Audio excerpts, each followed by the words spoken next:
Letter number 21, Wormwood. I think I'm really getting used to this sexual temptation business. My dear Wormwood, yes, a period of sexual temptation is an excellent time for working in a subordinate attack on the patient's peevishness. It may even be the main attack as long as he thinks it is the subordinate one.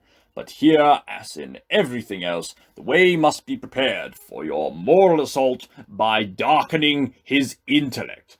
Men are not angered by mere misfortune, but by misfortune conceived as injury.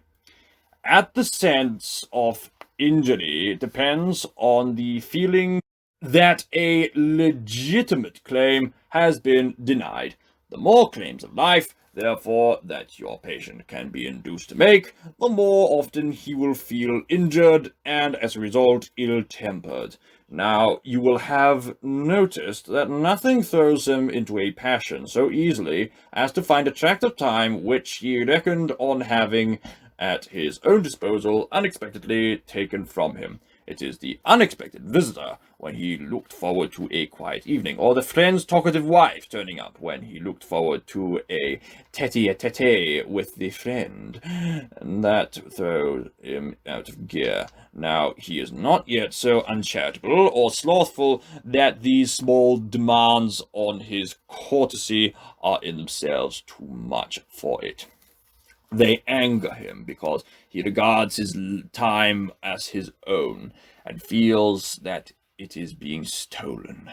We must therefore zealously guard in his mind the curious assumption, my time is my own. Let him have the feeling that he starts each day as the lawful possessor of the 24 hours.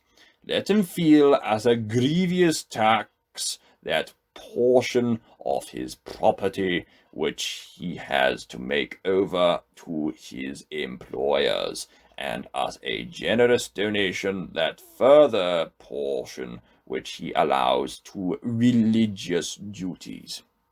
But what he must never be permitted to doubt is that the total from which these deductions have been made was, in some mysterious sense, his own personal birthright. We have here a delicate task. The assumption which you want him to go on making is so absurd that if once it is questioned, even we cannot find a shred of argument in its defense. The man can neither make nor retain one moment of time. It all comes to him by pure gift. He might as well regard the sun and moon as his chattels. He is also in theory committed to a total service of the enemy, and if the enemy appeared to him in bodily form and demanded that total service for even one day, he would not refuse. He would be greatly relieved if that one day involved nothing harder than listening to the conversation of a foolish woman, and he would be relieved almost to the pitch of disappointment if for 1/2 hour in that day the enemy said, "Now you may go and amuse yourself." Now, if he thinks about his assumption for a moment, even he is bound to realize that he is actually in this situation every day. When I speak of preserving this assumption in his mind, therefore the last thing I mean you to do is to furnish him with arguments in its defense. There aren't any. Your task is purely negative. Don't let his thoughts come anywhere near it. Wrap a darkness about it, and in the center of that darkness, let his sense of ownership in time lie silent, uninspected, and operative.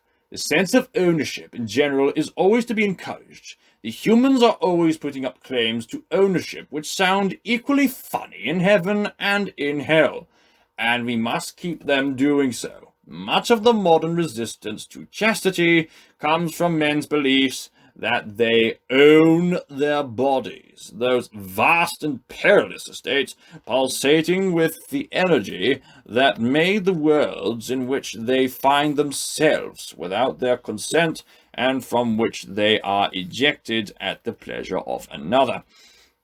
It is as if a royal child, whom his father has placed for love's sake in titular command of some great province under the real rule of wise counselors, should come to fancy he really owns the city, the forests and the corn, in the same way as he owns the bricks on the nursery floor. We produce this sense of ownership not only by pride but by confusion. We teach them not to notice the different senses of the possessive pronoun, the finely graded differences that run from my boots to my dog, my servant, my wife, my father, my master, my country, to my God. They can be taught to reduce all that senses to that of my boots, the my of ownership. Even in the nursery, a child can be taught to mean by my teddy bear, not the old imagined recipient of affection to whom it stands in a special relation, for that is what the enemy will teach them to mean if we are not careful. But the bear I can pull to pieces, I like. And at the other end of the scale, we have taught men to use God's name in a sense not really very different from my boots, meaning the God on whom I have a claim for my distinguished services and whom I exploit from the pulpit, the God I have done a corner in. All the time, the joke is that the word mine is in fully possessive sense cannot be uttered by a human being about anything. In the long run, either our father or the enemy will say mine of each thing that exists, and specially of each man. They will find out in the end. Never fear to whom their time, their souls, and their bodies really belong. Certainly not to them.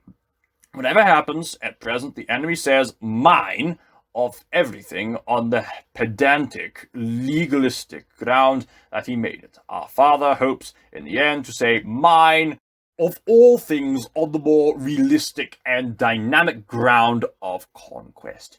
Your affectionate uncle, Screwtape.